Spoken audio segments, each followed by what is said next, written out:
반갑습니다. 하이드베르크 요리문답 오늘 제 20주입니다.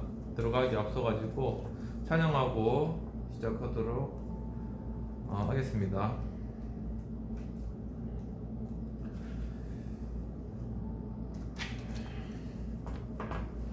찬송가 191장입니다. 내가 매일 기쁘게 찬양하시겠습니다. 내가 매일 기쁘게 순례의 길 행함은 주의 팔이 나를 안보함이요. 내가 주의 큰 복을 받는 참된 비결은 주의 영이 함께함이라. 성령이 계시네, 할렐루야 함께 하시네. 좁은 길을 걸으며 밤낮 기뻐하는 것 주의 영이 함께함이라. 네, 기도하고 시작하도록 하겠습니다. 전능하신 하나님 아버지, 이 시간 또 하이델베르크 요리문답 제20주까지 올 수 있도록 주님 인도해 주시느라 감사합니다. 주님, 참 오늘 찬양하였던 것과 같이 참 저희들에게 삼일째 하나님, 정말 성부 하나님, 성자 예수님과 또 성령 하나님에 대해서 또한 공부할 수 있는 그런 시간 주심을 감사하고, 이 시간 가운데 함께 하셔서 말씀을 이해하고 깨달으며 참 주의 진리 가운데 또한 복된 은혜를 누리는 시간 될 수 있도록 도와주시옵소서. 감사하고 모든 말씀을 주 예수님 이름으로 기도합나이다. 아멘. 네, 오늘 20주 하이델베르크 요리문답 성령 하나님에 대한 그런 내용입니다. 들어가기 앞서서 지난 1주부터 했던 내용들을 간단하게나마 저희가 살펴보고 들어가도록 하겠습니다.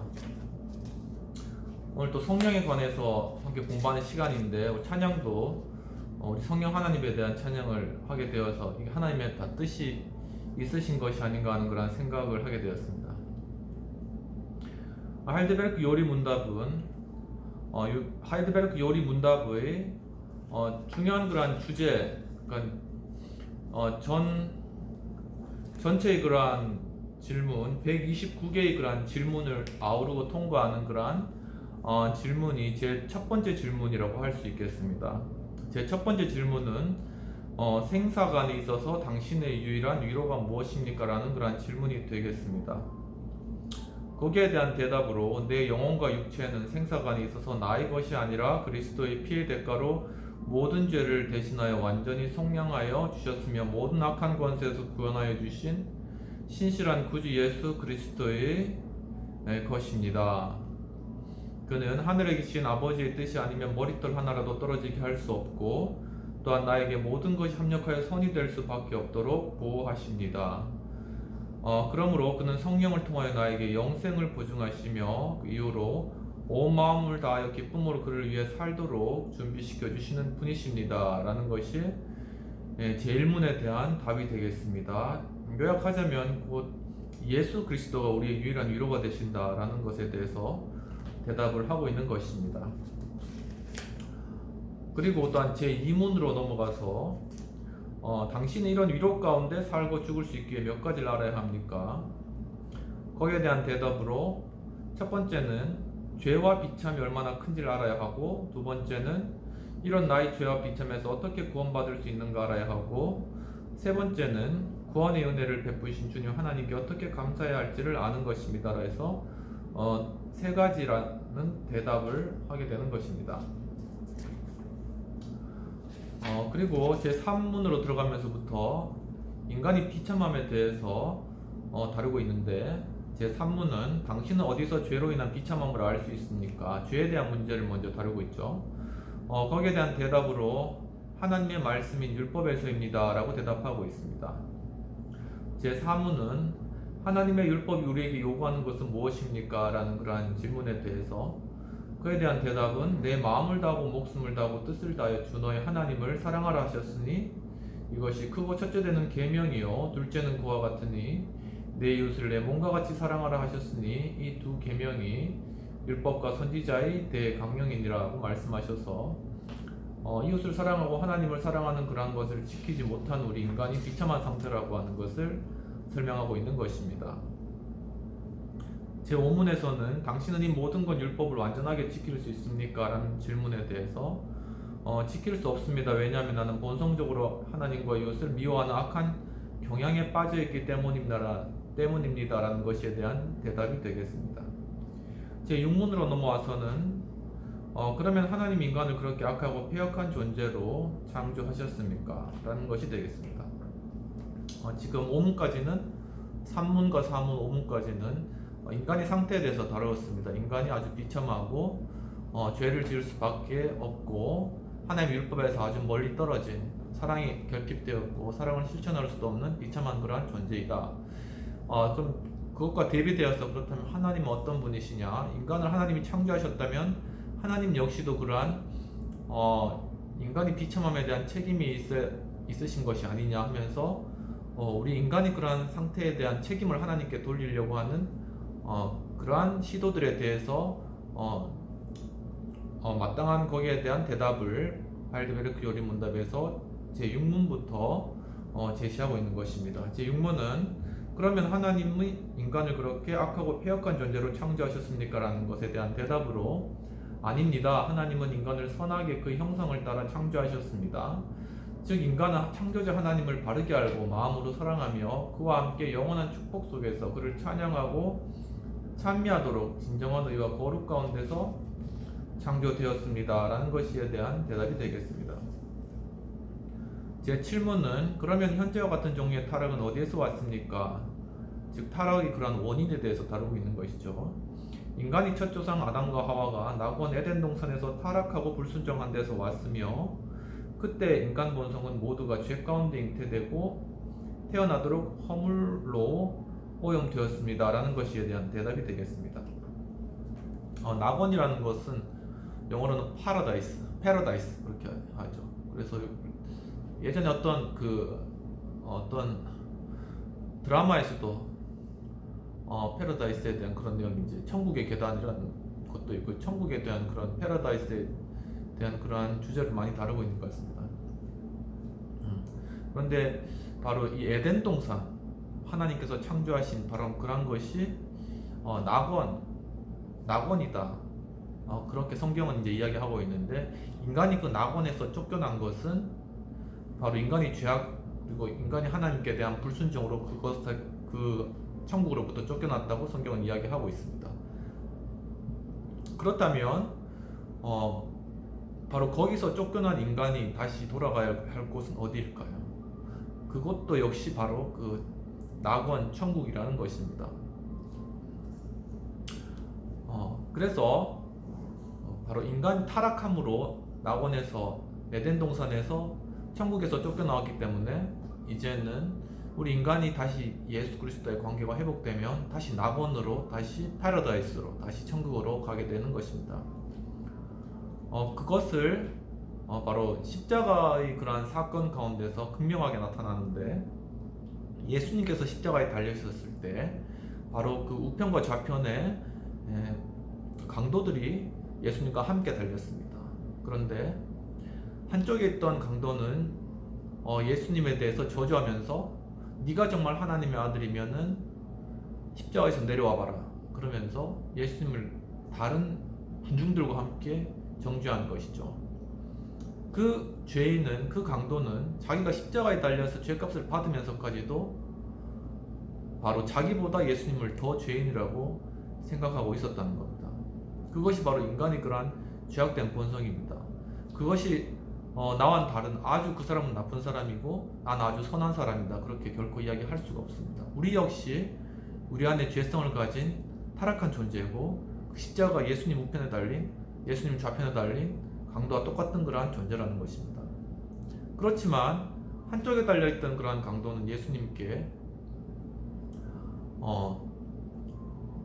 도리어 예수님에 대해서 정말 그 십자가에서 함께 십자가에 달리면서 함께 사형의 집행을 당하면서 그때 예수님을 믿은 거죠.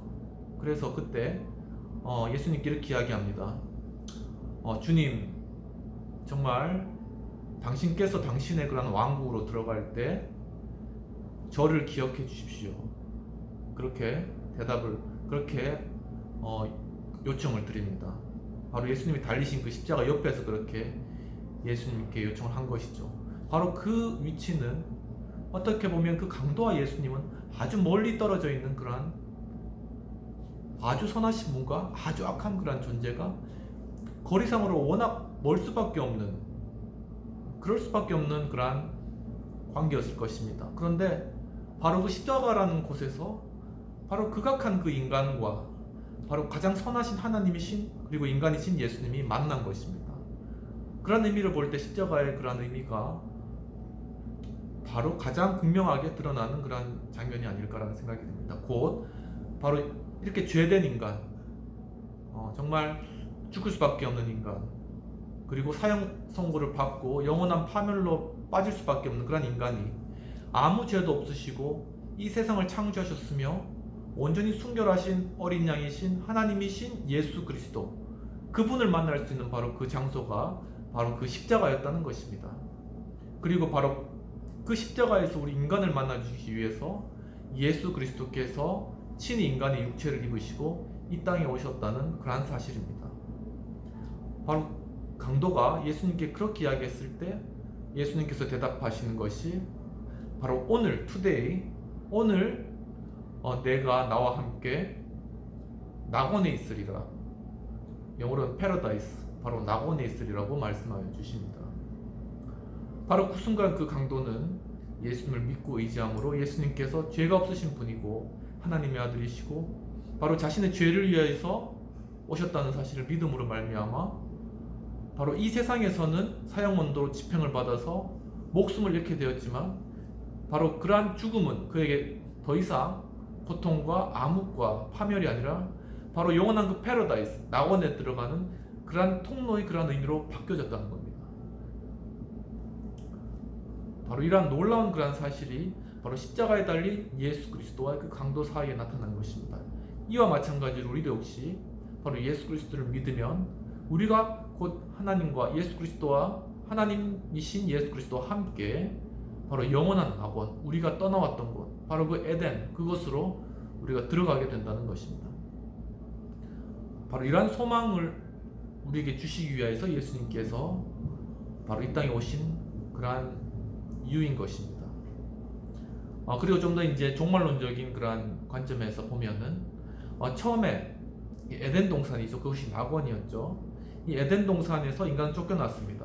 그리고 거기는 불칼을 지은 천사들로 인해서 이제 보호받아서 인간이 갈 수 없게 되었습니다. 그런데 이 에덴 동산이 이 타락한 세상이 최종적으로는 천년왕국 때 바로 예수 그리스도께서 오심으로 주님께서 주권을 가지고 예수님의 왕국이죠. 바로 Your Kingdom, 바로 주님의 그런 왕국이죠. 왕국이 임할 때 그 에덴 동산이 다시 회복되는 것입니다. 그리고 우리가 바로 그 떠나왔던 에덴 동산으로 다시 들어가서 바로 그 가운데 천년 동안 왕노릇하고 천년 이후에 그 다음에 그 백보자 심판 그리고 곡과 마곡의 그런 심판이 있다고 계시록에 나타났고 그 다음에 영원 천국으로 우리가 영원한 세계로 올라가는 것이죠. 그러니까 시간적인 관점에서 우리가 보면은 바로 영원한 세계가 있다가 바로 이 땅에 에덴 동산이 만들어지는 것입니다. 그리고 그 가운데서 인간이 타락함으로 죄를 짓다가 바로 십자가의 사건이 일어나는 것입니다. 그 위에 교회의 시간이 시작되고 교회 시간 말에 7년 대환난이 있다가 그 이후에 천년왕국이 다시 시작되는 것, 바로 그것이 에덴 동산이며 에덴 동산이 끝나고 난 뒤에 바로 영원한 천국으로 옮겨지는 바로 이러한 것이 전체적인 성경의 그러한 스펙트럼에서 이해될 수가 있겠습니다. 잠깐 낙원에 관한 내용에 대해서 설명을 드렸고요.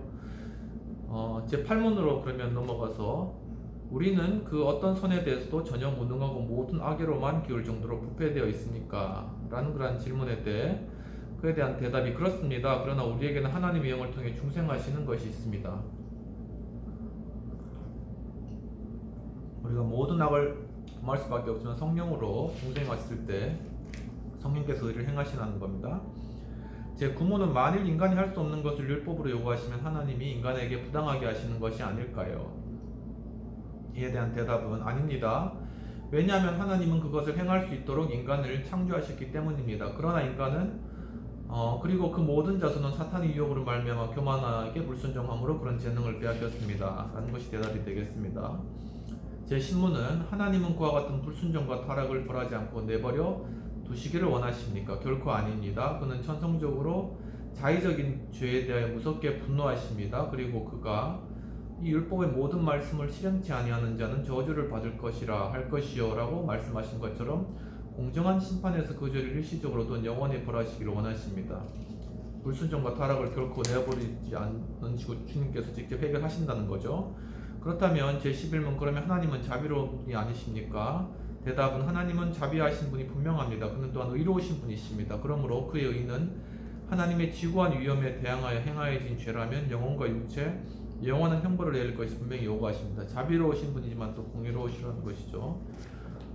그래서 이까지가 인간의 죄악과 하나님의 심판에 관한 내용을 다루었고, 또 제5주일 제12문에 이렇게 질문을 하게 됩니다. 하나님의 공의로우신 심판에 따라 현세적이며 영원한 징벌을 얻게 된 우리가 어떻게 이런 벌을 면하고 다시 은혜에 들어갈 수 있습니까? 그에 대한 대답은 하나님은 그의 의가 충분히 이루어지기를 원하십니다. 그러므로 우리 자신을 통해서든 또는 다른 사람을 통해서든 죄에 대해 완전한 대가를 치러야 합니다. 우리가 죄로부터 해방될 수 있는 길을 하나씩 제시하는 것입니다. 제13문, 우리는 우리 자신의 힘으로 대가를 지불할 수 있습니까? 결코 그럴 수 없습니다. 우리는 매일매일 잘못을 더 많이 쌓아가기까지 합니다. 제14문, 그러나 그 어떤 피조물이 우리를 위해 대가를 지불할 수 있습니까? 아무도 없습니다. 왜냐하면 첫째, 하나님은 인간이 잘못했던 것을 어떤 다른 피조물에게 벌하시기를 원치 않으시고, 둘째, 죄에 대하여 하나님의 영원한 진노의 짐을 짊어질 수 있거나 다른 피조물로 그 진노에서 구원할 수 있는 피조물은 아무것도 없기 때문입니다. 제15문, 그러면 우리는 어떤 중보자와 구원자를 찾아야 합니까? 진실하시고 공의로우시고 인간이고 또한 모든 피조물보다 더 강하여서 동시에 참 하나님이 되시는 분을 찾아야 됩니다.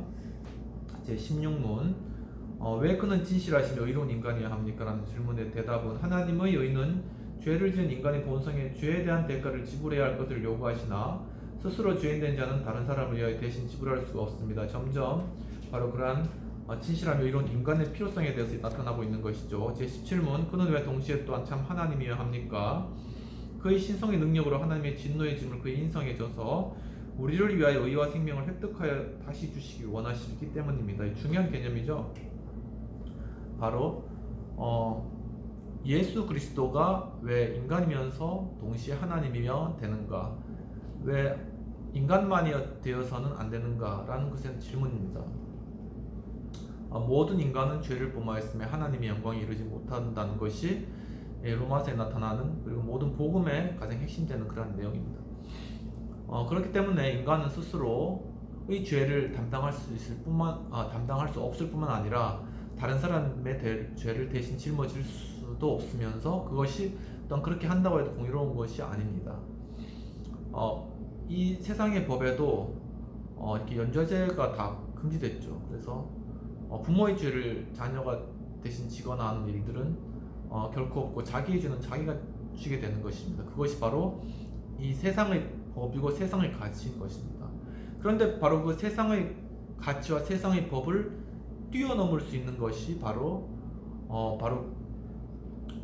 그 대속자, 그 죄를 대신 짊어질 수 있는 그 주체가 바로 하나님이 되신다면은 그의 신성의 능력으로 바로 죄의 정가가 가능하다는 것입니다. 이 땅에서 안 되는 것은 우리가 인간이기 때문에 결코 다른 사람의 죄를 짊어지는 것은 공의에 어긋나는 것이죠. 그렇지만 바로 이 공의까지도 창조하신 하나님께서는 그분이 직접 이 죄를 짊어지신다면 그 죄의 정가가 가능하다는 것입니다. 그렇기 때문에 바로 그 예수 그리스도가 우리의 구속자가 되시기 위해서는 바로 죄를 정가 받을 수 있는 그러한 하나님이 되셔야 된다는 것입니다. 우리 구원의 입장에서.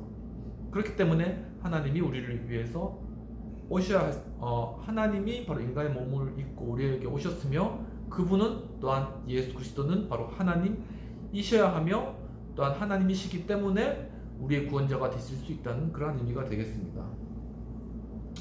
그렇기 때문에 예수님이 인간이다 아니면은 영으로만 오셨다, 그러한 어떤 그런 것들은 다 이단적 사상으로 다 이단 판정을 받게 된 것입니다. 제18문, 의롭고 참 인간이시며 동시에 참 하나님이신 중보자는 누구십니까? 그에 대한 대답은 우리에게 완전한 구원과 의를 선사하신 우리 주 예수 그리스도이십니다. 바로 예수 그리스도께서 하나님이시고 인간이시고 우리를 구원한 그러한 구원자이시다. 구원의 길이시다. 그렇다면 어떻게 바로 그 예수님이라는 분이 하나님이실 수 있으며 인간이실 수 있으며 우리 죄를 대신 지실 수 있는가? 그걸 어떻게 입증하는가? 어떻게 거기에 대한 증거를 얻을 수 있는가? 그런 당연한 그러한 질문들로 넘어가겠죠. 제19문 당신은 그것을 어디서 알 수 있습니까? 하나님이 친히 에덴 동산에서 계시하셨으며 그 후에 다른 지파들과 선지자들 통하여 전파하게 하셨고 희생제물과 율법의 다른 의식을 통하여 모범을 보이셨으며 마침내 그의 사랑하는 독생자를 통하여 성취시킨 거룩한 복음을 통하여서 알 수 있습니다. 성경에 나타나 있는 그런 모든 기적과 이적과 또한 제사와 모든 예식들, 이 모든 것이 바로 오실 예수 그리스도를 예표하는 그러한 것이었다는 것입니다. 제20분 모든 사람을 아담을 통하여 멸망을 받은 것처럼 그리스도를 통하여 다시 구원을 얻게 됩니까? 아닙니다. 다만 참 믿음을 통하여 예수 그리스도의 연합됨으로 그의 모든 축복의 은혜를 받아들이는 자만이 그렇게 됩니다. 그렇죠? 곧 예수 그리스도께서 이제 인간이시고 하나님이시며 또 우리의 구원자가 되셨다. 그리고 그것이 입증되었습니다. 그렇다면 바로 그 예수님을 통하여서 우리는 어떻게 구원을 받을 수 있는가라는 바로 예수님과 우리의 관계에 관해서 질문을 하고 있는 것입니다. 그 방법이 바로 믿음이라고 이야기하고 있는 것이죠. 제21문 참 믿음은 무엇입니까? 그것은 하나님이 우리에게 그의 말씀으로 계시하셨던 그 모든 것을 진리라고 생각하는 어떤 지식만이 아니라 성령께서 복음을 통하여 내 안에 일으키시는 마음으로부터 우러나오는 믿음인 바, 그 내용은 다른 사람들만이 아니라 내게도 죄의 용서와 영원한 의와 복락이 하나님으로부터 주어졌다는 것이며 이것은 오직 은혜로 말미암은 그리스도의 공로 때문이라는 것입니다. 라는 것이 대답이 되겠습니다. 그렇죠? 여기 중요한 의미가 있습니다. 오직 은혜, 솔라 그라티아. 종교개혁에 몇 가지 가치가 있는데 솔라 그라티아, 오직 은혜, 솔라 스크립처, 오직 말씀, 그런 중요한 가치들이 있습니다. 솔라로 시작되는 그 라틴어인데 그런 것이 있습니다.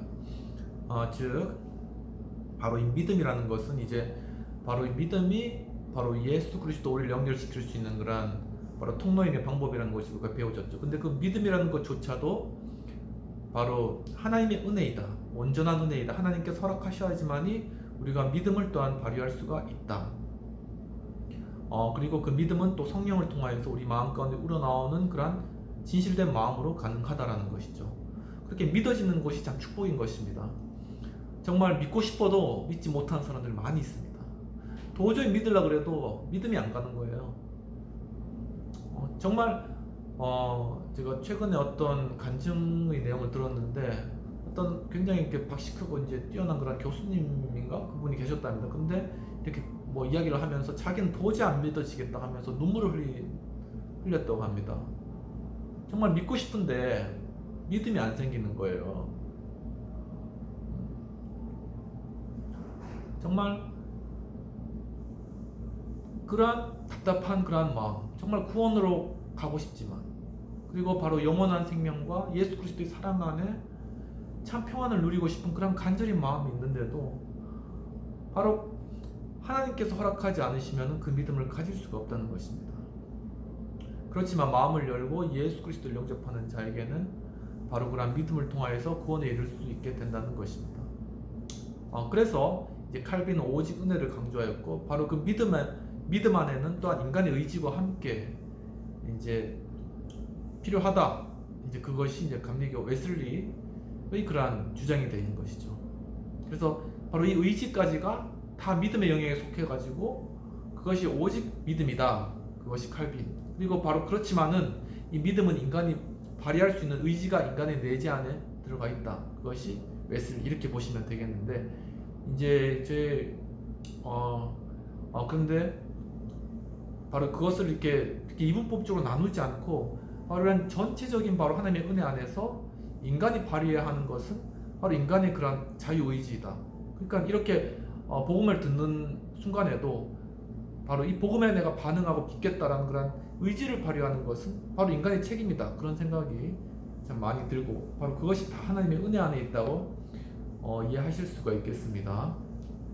22문은 그리스도인이 반드시 믿어야 할 것은 무엇입니까? 우리의 일반적이고 의심할 수 없는 기독교적인 신앙의 항목이 전체 속에서 우리에게 가르치는 복음 안에 약속되어 있는 모든 것입니다. 무엇을 믿는가 하는 것이죠. 예수 그리스도를 믿는다는데 그걸 바로 좀 더 이렇게 구체화시키는 것입니다. 제23문 신앙 고백의 각 항들은 무엇을 말하고 있습니까? 전능하사 천지를 만드신 하나님 아버지를 믿사오며 하나님 아버지를 믿죠. 그 외아들 우리 주 예수 그리스도를 믿사오니 예수 그리스도를 믿죠. 이는 성령으로 잉태하사 이제 예수 그리스도께서는 성령으로 잉태하셨고 동정녀 마리아에게 나시고 본디오 빌라도에게 고난을 받으셨다가 십자가에 못 박혀 죽으시고 장사 지낸 바 되셨다가 지옥에 가셨다가 3일 만에 다시 죽은 자들 가운데서 부활하셨고 또한 하늘에 승천하셨고 오르사 전능하신 하나님 우편에 앉아 계시다가 산 자와 죽은 자를 이제 심판으로 다시 오신다. 이것이 예수 그리스도에 대한 그러한 사역과 또한 속성과 또한 그분의 그러한 앞으로의 그분께서 하실 그러한 일 그런 것에 대한 모든 핵심을 이렇게 압축해 놓은 것이 사도신경이라고 하겠습니다. 나는 성령과 거룩한 공예와 성도가 서로 교통하는 것과 죄를 사하여 주시는 것과 몸이 다시 사는 것과 영원히 사는 것을 믿사옵나이다. 바로 그러한 삼일체 되신 하나님, 예수님, 성령님이란 삼일체를 온전히 믿음으로 받아들이면서 우리가 이 땅 가운데 어떻게 살아갈 것인가, 그리고 어떤 믿음으로 살아갈 것인가에 대해서 사도신경의 마지막 부분에서 이야기를 하고 있는 것입니다. 그래서 이 사도신경의 그런 내용을 우리가 쭉 보면서 하나님 아버지와 예수 그리스도와 성령님에 대해서 우리가 지난 시간까지 쭉 공부를 해왔습니다.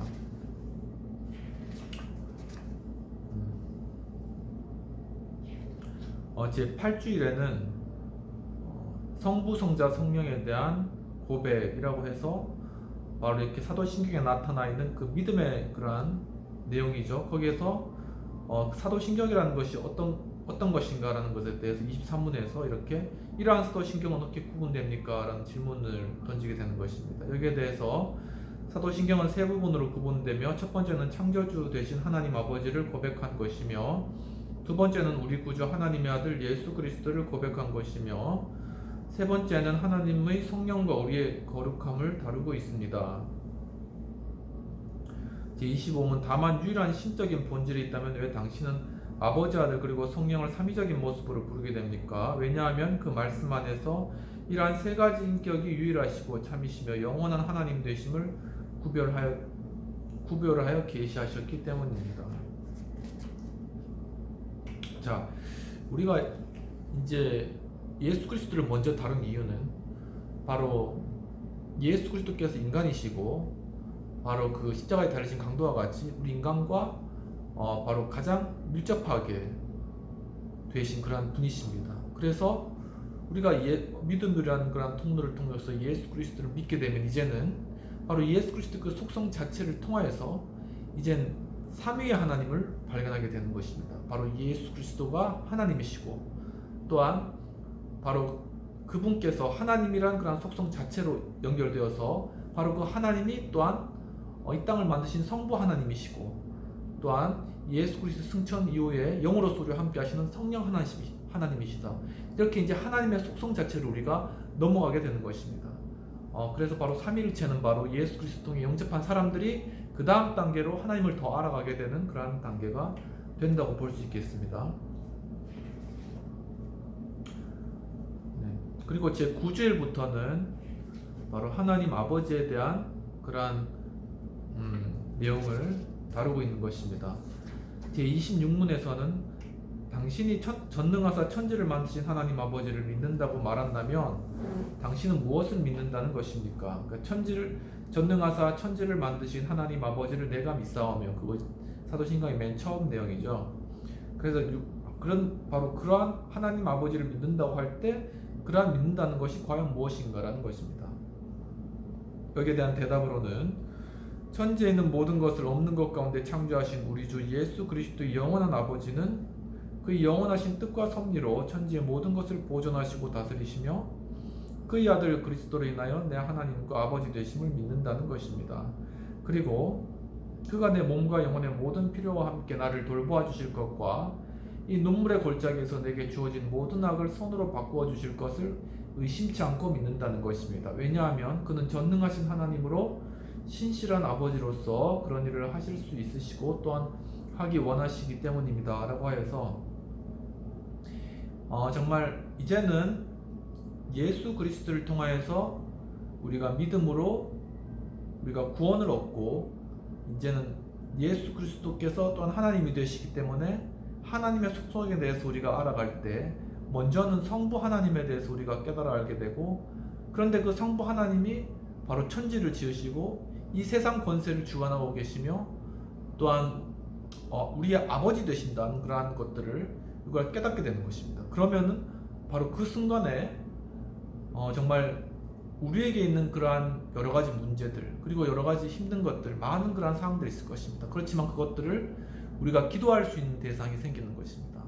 바로 그 하나님 아버지께 우리가 이제는 아버지시기 때문에 예수 그리스도 통하여서 그분 앞에 우리의 문제를 다 내어놓을 수 있습니다. 그러니까 그전에는 정말 내 문제를 내가 해결해야 되겠죠. 정말 회사 문제도 있을 거고 자녀 문제도 있을 거고 결혼 문제도 있을 때고 그리고 세상에 여러 이제 또 선거인데 이제 또 그거에 대한 걱정도 있을 때고 그리고 우크라이나 전쟁 났는데 전쟁 그런 것들 걱정도 있을 때고 이 세상이 어찌 되나 그리고 난 어떻게 살아야 되나 수많은 그런 걱정들이 있을 텐데 그것을 전에는 내가 해결해야 되는 그런 상태였다면 이제는 예수 그리스도를 통하여서 아버지 되신 하나님을 알게 되었을 때 바로 그분께 우리의 이러한 모든 문제를 다 들고 가서 하나님 앞에 다 올려드리고 맡겨드리고 기도할 수 있게 되었다는 굉장히 큰 축복을 우리가 받게 되는 것입니다. 그렇기 때문에 바로 그런 하나님께 우리 모든 문제를 다 내어드리시기 바랍니다. 그분께 정말 우리의 모든 그런 아주 사소한 문제까지 다 올려드리고 내어드린다면 그분은 천지를 지으시고 또한 천지 만물을 다스리시고 모든 것을 주관하시며 권세와 능력이 무궁하시고 또한 주권자 되시기 때문에 우리의 모든 문제를 능히 들어주실 뿐만 아니라 주님의 방법으로 해결해 주실 수 있는 그러한 분이십니다. 그렇기 때문에 여러분 정말 예수 그리스도를 믿었다고 할지라도 또 내어놓지 않는 사람 그런 분도 많이 있습니다. 저 역시도 마찬가지입니다. 제 문제를 계속 끌어안고 있는 거죠.